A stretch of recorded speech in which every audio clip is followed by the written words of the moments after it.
नमस्कार, जय माता दी। मैं हूँ आपकी अपनी लाइफ डिज़ाइनर जीतू आचार्य। दो तरह के पितरों की व्याख्या है। एक जो स्वर्ग लोक में बहुत सुखी रहते हैं और दूसरे मृत्यु लोक में जो कष्ट भोगते हैं। अब ये पितृ पक्ष के दौरान हमारे द्वारा किए हुए अगर अच्छे कर्म उन्हें मोक्ष की प्राप्ति दिलाते हैं तो क्यों नहीं करने चाहिए। आखिर पितृ हैं कौन? चाहे स्वर्ग में बैठे चाहे मृत्यु लोक में, है तो आप ही के अपने, है तो हमारे ही अपने। हमारे अपने हमेशा स्वस्थ और सुखी तो रहने चाहिए। अगर आप ये कामना करते हैं कि पितर आपको आशीर्वाद दे दें, आपके जीवन में कभी कोई अड़चन ही नहीं पैदा न करें, लेकिन नहीं करते हैं, कहीं ना कहीं हमारे ही कर्म जो होते हैं हमारे जीवन के अंदर रुकावटें और हर्डल्स पैदा करते हैं। तो हमारे द्वारा ऐसा कर्म ही क्यों हो जिससे हमारे पितर अशांत रहें। कहते खास करके ये ध्यान रखने की ज़रूरत होती है कि पितृपक्ष के दौरान अगर आप कुछ भी कर रहे हैं तो दिल से कीजिए, वरना आप मत कीजिए। आपने जब जीवित थे तब भी अगर दिल से नहीं किया, अभी भी दिल से नहीं कर रहे हैं, तो आप किसको दिखावे के लिए ये सारे श्राद्ध कर्म और पितृ कर्म कर रहे हैं। हमेशा ध्यान रखिए, हम पितरों की शांति के लिए कुछ कर्म करते हैं और पितरों को शांति ही नहीं मिलेगी तो आपके वो कर्म तो व्यर्थ गए। तो आपने वो कर्म करने की ज़रूरत ही नहीं पड़ी, क्यों किए। हम आपको सिर्फ कुछ चीज़ें बताना चाहते हैं। कहते हैं कि अगर हम पितरों को बहुत ही विधि विधान से उनके पितृ कर्म करते हैं, श्राद्ध पक्ष करते हैं, तो हमारे पितृ मृत्यु लोक से सीधा स्वर्ग लोक में कूच करते हैं।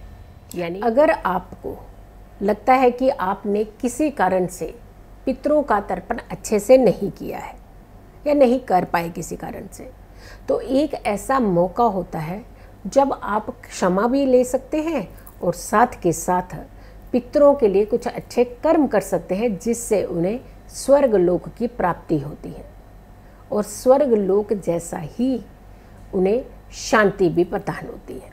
अब क्या करना चाहिए, किस दिन करना चाहिए? 14 अक्टूबर को जो अमावस्या है, ये सर्वपितृ अमावस्या कही जाती है। ये बहुत ही दुर्लभ संयोग की अमावस्या होती है और इस बार तो शनिवार पड़ने से शनिवासरी अमावस्या भी हो जाएगी। लेकिन वहीं ग्रहण भी है, यानी सूर्य ग्रहण भी इसी रात्रि में ही पड़ रहा है, इसी दिन ही पड़ रहा है। तो जब हम ये सारे योग और संयोग की बात करते हैं तो महत्व ज़्यादा बढ़ जाता है अमावस्या का। यानी इस समय सूर्य की आराधना का महत्व बढ़ जाता है और सूर्य पितरों के कारक माने जाते हैं और उनको ग्रहण लगना और ऐसे में सूर्य को भी थोड़ा सा शांति प्रदान कराना और वही शांति आपके पितरों को भी मिलेगी।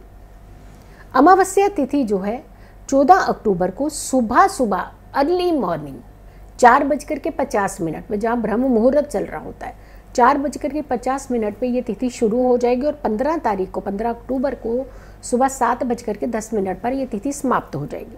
क्योंकि 15 तारीख का नवरात्रि भी है और नवरात्रि में भी इस बार बहुत बड़ा वो है, ब्रह्म सा है कि हम सूर्य ग्रहण होगा, सुबह कपाट भी नहीं खुले होंगे, तो हम कैसे जो घट स्थापना है वो किस तरीके से करेंगे, वो भी आपको बताएंगे एग्जैक्टली कि आपको एग्जैक्टली क्या करना चाहिए। उस वीडियो को आप ज़रूर देखिएगा।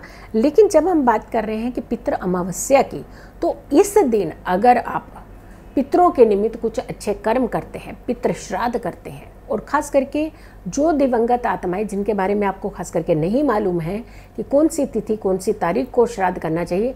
वैसे तो कहते हैं हमारे बच्चों को संस्कार बहुत ज़रूरी होता है देना।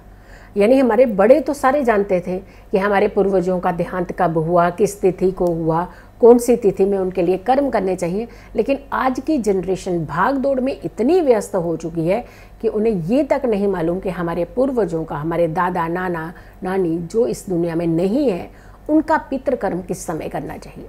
ये हमारी धरोहर है। हमारे बच्चों को ये शिक्षा देना बहुत ज़रूरी है। इसीलिए कहते हैं कि घरों के अंदर संस्कार और संस्कृति की बातें ज़रूर करनी चाहिए।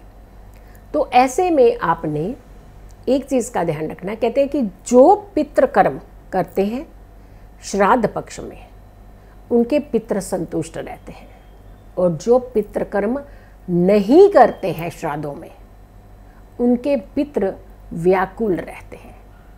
यानी भूख प्यास से तड़पते हैं, वो अपनों के लिए भी तड़पते हैं।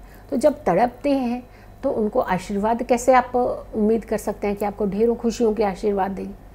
तो हमारी खुशियों का रास्ता कहीं ना कहीं हमारे कर्मों से ही तो जा रहा है। ध्यान रखिएगा, सर्व पितृ श्राद्ध में आप श्राद्ध तर्पण अगर नहीं कर पा रहे हैं तो घर के अंदर खाना बनाइए बिना लहसुन प्याज अदरक का, और मिष्ठान ज़रूर बनाइए। तो मंदिर में जाकर के ब्राह्मण जी को वो खाना दे करके, दक्षिणा दे करके, फल दे करके, मिठाई दे करके और कुछ वस्त्र दे करके पितरों का ध्यान करते हुए अगर ये सारी सामग्री आप ब्राह्मण को देते हैं तो भी आपके पितरों को डायरेक्ट लगता है ये जितना भोजन आप उन्हें दे करके आते हैं, तो वो व्याकुल नहीं रहते, परेशान नहीं रहते, वो भी संतुष्ट होते हैं।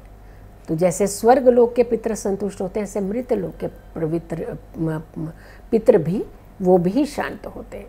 तो हमेशा हमें अच्छे कर्म, अच्छी चीज़ें ज़रूर करनी चाहिए। और ये योग और संयोग ऐसा बन रहा है कि इस दिन आपने खास करके ये कर्म ज़रूर करना है। और सुबह सुबह उठ करके नहा धो करके सूर्य को जल भी आपने ज़रूर अर्पित करना है। हमने कहा ना, पितरों के कारक माने जाते हैं सूर्य, तो सूर्य की आराधना का खास करके इस दिन होता है। तो आपको ये सारे कर्म करने हैं और इनफैक्ट ये वीडियो को आपने बहुत सारे लोगों तक ज़रूर पहुंचाना है। अगर आपने मेरे चैनल को सब्सक्राइब नहीं किया तो ज़रूर कीजिएगा, वीडियो ज़रूर शेयर कीजिएगा और मेरी आने वाली हर वीडियो को ज़रूर देखें। खुश रहें, स्वस्थ रहें, पॉजिटिव रहें। पॉजिटिव रहते हैं तो हर समस्या से हम दूर रहते हैं। जल्दी हाजिर होंगे एक अच्छी वीडियो के साथ। तब तक के लिए नमस्कार, जय माता दी।